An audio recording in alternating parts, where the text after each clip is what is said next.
Salut tout le monde, j'espère que vous allez bien. Donc aujourd'hui, nouvelle vidéo zapping. On retourne sur X se regarder quelques tweets. Aujourd'hui, j'en ai pas énormément, mais j'ai trouvé quelques news à se mettre sous la dent. Donc on ne perd pas de temps, petit like pour la force, petit commentaire pour le référencement. Et pour ceux qui sont sur téléphone, comme d'habitude, si vous êtes gentils, merci de booster la vidéo. Allez, on enchaîne avec la première news qui nous vient de Alerte Info. C'est avec Macron et Macron. Donc c'est marqué 28% des Français sont satisfaits de l'action d'Emmanuel Macron comme président. La source CSA. Franchement, les sondages, ils font flipper. Il y a quelqu'un qui a mis un screen intéressant, c'est marqué sondage en France, 98% des sondés ne savent pas qu'ils le sont.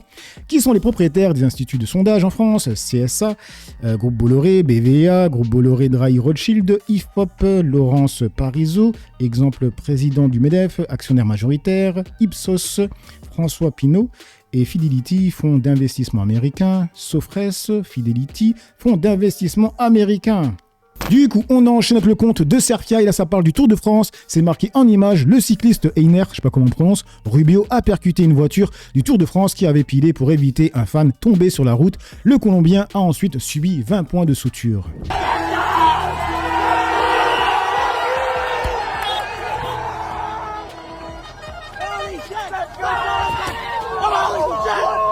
Non mais franchement, les gens sont trop proches, ils sont vraiment trop proches, regardez-moi ça. C'est n'importe quoi. Et vu qu'on vit à l'ère de Internet, les téléphones, tout ça, on a un autre angle de vue. Un autre angle de vue, pardon. Regardez. Voilà. Donc là, attendez, on le voit, le mec qui sort là, avec son bob là, ou je sais pas qu'est-ce qu'il a, et des lunettes, il tombe devant la voiture. Elle pile direct. C'est normal. Regardez les gens, ils sont trop proches des voitures. C'est une folie. Du coup, on enchaîne avec cette séquence au Tour de France. Donc, c'est marqué de Jason Bourne. Il a dessoulé dans la seconde le gars sur le capot là.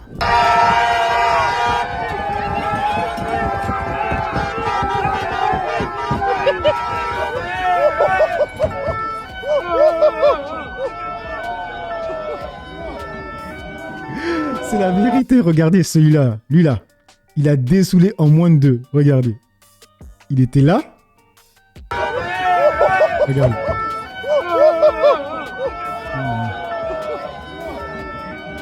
Il n'était pas sous. Pas du tout. Du coup, dans les commentaires, ça nous dit quoi? L'ascenseur émotionnel, fabuleux. Il faut voter RN. Ces gens-là ne sont pas comme nous. Ils respectent rien. Dans quel monde tu te permets de monter sur la bagnole de quelqu'un? Si c'était de Rebeu ou des Renois, si c'était des Rebeu ou des Renois, direct sur BFM, mais là ça passe. Pas faux. On passe sur le compte de Mister Mystère qui a tweeté. Cette vidéo vient d'Espagne, elle permet de comprendre la vitesse de propagation d'un incendie. Regardez bien cette vidéo, elle dure 8 minutes. On va pas tous mater bien sûr. Le feu, il est au fond là-bas les mecs. Regardez, je vais avancer. Et c'est pas une vidéo qui est en mode accéléré. Non, regardez quand je mets lecture. 8 minutes, le feu est déjà là. Et pour ceux qui ont déjà fait de la randonnée, etc., vous savez que ça là-bas, c'est loin de zinzin. Un mec ne le fait pas en marchant en 8 minutes, hein, d'accord? Ça va super vite. Du coup, on passe sur le compte de Kunta Venequinte, ça parle encore du feu, c'est marqué à partir du témoignage d'un flic chargé de prévenir les pillages, les racistes de CNews dressent le portrait des pilleurs qui seraient des décérébrés sans référence culturelle ni cultuelle, incompatibles avec leur société homogène, alors que c'est souvent des gars du coin. Ce capitaine de gendarmerie qui explique effectivement comment il tente de sécuriser les lieux. Alors les escadrons de gendarmerie mobile déployés en renfort sur la zone actuellement luttent essentiellement contre les cambriolages qui pourraient être en cours dans une zone évacuée. Donc c'est avant tout un contrôle des flux dans ces zones-là, de manière à repérer toute personne qui serait suspecte ou qui tenterait de commettre des cambriolages dans les habitations vides que les personnes évacuées ont abandonné derrière eux pour être déplacés. Je me tourne vers vous, Emmanuel, je ne sais pas si on peut expliquer, je rappelle que vous êtes psychotraumatologue, mais je ne sais pas si on peut expliquer le comportement de ces individus. Est-ce que c'est souvent le même profil, si je puis dire, d'individus qui tout simplement n'ont pas de cœur en fait. Je vois pas, je sais pas comment dire les choses autrement, mais vraiment. Je crois que c'est plus un cadre de référence qu'un cadre de peur. C'est-à-dire que Cyrulnik les appelle les décérébrés, les déculturés plutôt. Et je pense que ce sont des gens qui n'ont pas de culture, qui n'ont que la leur, et que c'est la loi du plus fort qui prime. Donc elle, c'est une psychotraumatologue. Ils n'ont pas de culture, mais ils ont la leur. Donc ils ont une culture s'ils ont la leur. et que là, c'est juste parfait quand on vit dans un milieu qui est commandé par la loi du plus fort. Là, elle dit que tout est open bar, donc on y va et on se sert. Et ils n'ont pas les mêmes cadres de référence que vous. Il n'y a pas de culture. La loi du plus fort. Regardez le commentaire qui est très pertinent juste en dessous. Bizarre, la loi du plus fort. Mais le plus fort attend que personne ne soit là pour aller piller. Franchement, mais en fait, ces gens-là, ils parlent pour parler. Ils te bourrent le mot, c'est une dinguerie. En employant plein de mots compliqués. Ils adorent faire ça. Ils adorent s'écouter parler, en fait. Il n'y a pas de c'est la loi du plus fort, donc on prend, on se sert, on profite, et c'est l'absence d'éducation, c'est l'absence de culture, c'est L'absence l'absence de d'empathie. limite. Oui, très souvent ils ne sont pas empathiques, en tout cas pas vis-à-vis de ceux qui ont des biens, de ceux qui ont de l'éducation, qui n'ont pas les mêmes cadres de référence. En fait, pendant tout le long de la vidéo, j'étais mort de rire quand je l'ai vu la première fois. On voit qu'ils ont envie de lâcher le mot, tu vois. Les mots plutôt. Noir, arabe, ils ont envie de le dire. C'est là, c'est bloqué là, tu vois. Culturelle, cultuelle. Donc oui, on a ces phénomènes ici, on les a partout dans le monde, aux États-Unis, on les a. Mais vu que il y a aucune preuve que des Noirs et des Arabes sont venus piller les maisons en feu, tu vois, mais et écoutez ce que l'homme va dire ensuite. Moins dans des pays où la cohésion sociale est très forte. Voilà. Donc pas Ça, c'est intéressant. Hein. Ouais, On les a moins dans les pays où la cohésion sociale est très forte. Ça, c'est intéressant. La cohésion sociale, c'est que l'autre est une personne. C'est un autre moi-même. Si l'autre n'existe pas, c'est une chose, c'est un objet. Donc un objet, ça s'utilise. C'est exactement. Effectivement. Enfin, c'est ce qu'on trouve dans des sociétés homogènes. Dans des sociétés homogènes, l'autre existe. Homogène, où c'est tous les mêmes. Hein, les sociétés toutes blanches. C'est ça qui, en fait, ce qu'il veut dire, c'est quand que des blancs. Comme l'autre disait, que des whites, des blancos. Voilà, c'est ça. Vous me donnez quelques blancs, non, quelques blancs, quelques white, quelques blancos. Ils ont envie de le dire, c'est une dinguerie, les mecs. Je le dis pour eux, que des blancs, c'est ça que tu veux, mec. Que des blancs, c'est pour ça. Le plus ancien. Après, certains vont me dire que j'extrapole. Mais arrêtez, ça se voit comme le nez au milieu de la figure. Les mecs, ils ont envie de dire, s'il y avait que des blancs, il n'y aurait pas de pillage. Tu vois, c'est ça qu'ils ont envie de dire. Ceux qui pillent, c'est les Noirs et les Arabes. Ils ont envie de le dire, mais malheureusement, on n'en a pas arrêté, tu vois, mais bon... Le plus fragile, le plus jeune, dans les sociétés hétérogènes, hélas, l'autre existe moins. C'est-à-dire que la personne âgée, le vieux, c'est pas son vieux. Il n'appartient pas à la même... voilà, c'est là où il y a difficulté. Il n'appartient pas à la même ethnie. Waouh! Les mecs, mais non, c'est pas moi qui abuse là. Putain, mais cette chaîne, waouh! Du coup, on enchaîne avec la dépêche du midi. Malheureusement pour eux, là, c'est un noir qui nourrit les pompiers, tu vois. Donc c'est marqué Cédric et Jennifer ont pris l'initiative de cuisiner gratuitement pour les sapeurs-pompiers qui luttent contre l'incendie en Gironde. Et grâce aux dons qu'ils récupèrent, 400 repas ont pu être servis ce samedi midi aux soldats du feu. Bon appétit, merci à vous. Hop. Merci beaucoup. Avec plaisir, merci à vous. Bon appétit. C'est vous qui avez fait tout ça? Exactement, on est arrivé ce matin, on cuisine et l'objectif c'est de cuisiner tout. Mais bon, je pense qu'il fait ça pour les occuper pendant que les autres, ses frères, puissent aller piller les maisons. Journée, et en fonction des rotations, merci à vous, bon appétit. C'est de réussir à servir tous les soldats du feu sur toute la journée d'aujourd'hui et demain.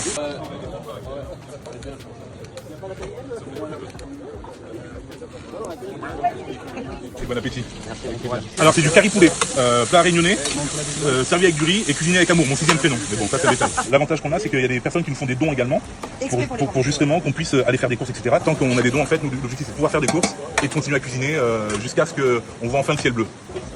Je vous mets un deuxième morceau de viande, madame, pardon, excusez-moi. Par contre, chérie, allô, il va peut-être falloir remettre une marmite à la... Ouais, je termine ce curry poulet. Merci. T'en as un qui est prêt à côté?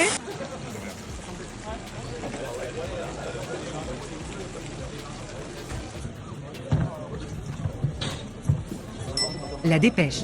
Mais bon, c'est pas le genre d'initiative qui passera sur CNews. Du coup, on enchaîne avec Bastion, c'est marqué Flash Info, le témoignage et la colère de Grégory Prats, pilote de Canadair. Écoutez ce qu'il va dire. Grégory Prats, commandant de bord de Canadair, vous disiez tout à l'heure que ce manque de moyens était scandaleux. On sent une forme d'exaspération chez vous. En plus, avec ces incendies, je le rappelle, vous avez lutté ces derniers jours contre le feu à Fontainebleau, en Corse, hier encore dans le Var. Est-ce qu'il y a une forme d'épuisement chez vous, les pilotes de Canadair? Un petit peu, oui. Par exemple, à Fontainebleau, la semaine dernière, j'étais le premier Canadair, enfin avec un collègue, nous étions les 2 premiers Canadair à intervenir le lundi matin, et je mesurais le tragique de situation, c'est-à-dire que j'étais en train d'écoper sur la Seine, et j'étais en train de prendre de l'eau qui avait coûté 2 milliards d'euros aux Français pour une dépollution, alors qu'avec 2 milliards d'euros, on peut acheter 15 Canadair et 10 ans de maintenance. Voilà. Vous trouvez qu'on a mal investi, on n'investit pas du tout assez pour lutter contre les feux, et vous estimez que les travaux qui ont été faits pour dépolluer la Seine étaient accessoires face à ce manque de moyens face au feu? Oui, je pense que les gens en Gironde, les 105 ou 110 familles qui ont perdu leur maison, je pense qu'eux aussi pensent la même chose que moi. Du coup, on enchaîne avec Bastion. Alors là, c'est en Allemagne. Hier soir, il y a eu un attentat. Un mec avec une voiture qui a foncé dans la Pride.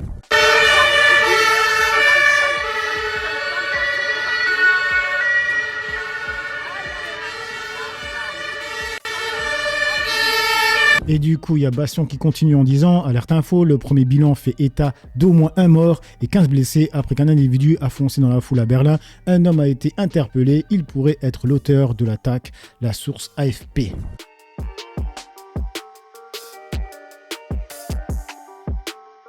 Et du coup, on va sur l'article du Figaro qui nous dit ce que l'on sait de l'attentat terroriste islamiste qui a fait un mort et 29 blessés lors de la marche des fiertés à Berlin. Déjà, paix à son âme à la personne décédée. Une femme a été tuée et 29 personnes blessées samedi soir lorsqu'une camionnette a foncé sur les participants à la marche des fiertés près de la porte de Brandebourg, connu des services de police et lié à la mouvance islamiste. Un suspect de 21 ans est activement recherché. Une attaque à voiture bélier, Berlin, décédé 29...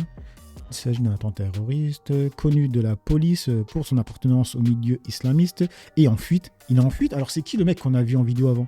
La police allemande a publié un avis de recherche aux premières heures de la matinée. Ce suspect âgé de 21 ans s'appelle Abdul Balou. Les services d'enquête ont publié sa photo et sa description. Et on va voir si on voit sa tête.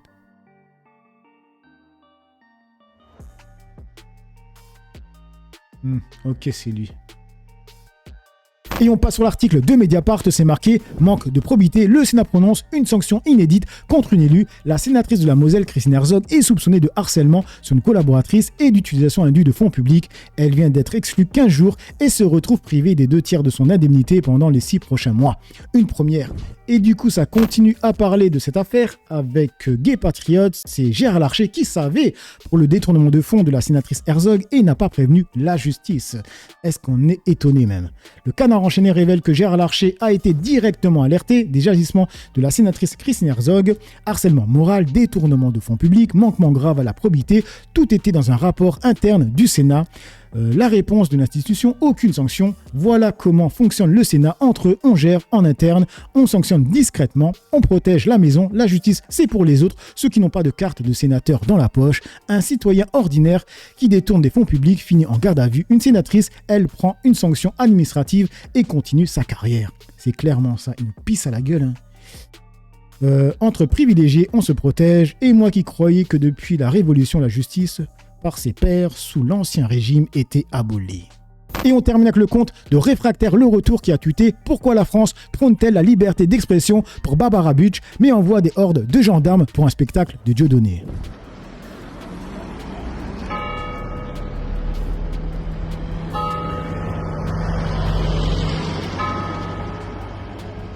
Et du coup, que disent les Français dans les commentaires? Il y a Jean-Philippe Labbé qui nous dit « Merci de relever la question, à moins d'en rajouter une. Quelle est la confession religieuse de cette Barbara Butch ?» Il lui répond « Doit-on le mentionner vraiment ?»